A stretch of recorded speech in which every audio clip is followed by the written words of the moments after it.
আসসালামু আলাইকুম প্রিয় মুসলিম ভাইরা, আমি কিন্তু মঙ্গলদৈ আমাদের ডিসি অফিসে কিন্তু আমি মিটিং এর জন্য এসেছি, টিএমসির মিটিং। আর এখানে কিন্তু আমরা মিটিং এ এসেছি জুবিন দাদার জাস্টিসের জন্য। সো এখন পর্যন্ত কিন্তু বিজেপি সরকার জাস্টিস দিচ্ছে না, সেজন্য আপনাদেরকে বলছি এবার বিজেপিকে আপনারা গো ব্যাক করে দেন আমাদের আসাম থেকে, ঠিক আছে? আর আপনারা যত পারেন আপনারা তৃণমূল কংগ্রেসে জয়েন হয়ে যান সবাই। আর আশা করি আপনারা ভিডিওটা বেশি বেশি শেয়ার করে দেবেন।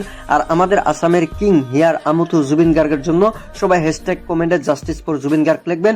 আর আমি এসেছি কিন্তু আমাদের মঙ্গলদৈ ডিস্ট্রিক্ট কমিশনারের কাছে, ঠিক আছে? আপনারা নিশ্চয়ই দেখতে পেরেছেন, সেখানে কিন্তু আমরা আবেদন করছি জুবিন দাদার জাস্টিসের জন্য। সো আশা করি আপনাদের কাছে ভিডিওটা অনেক ভালো লাগবে।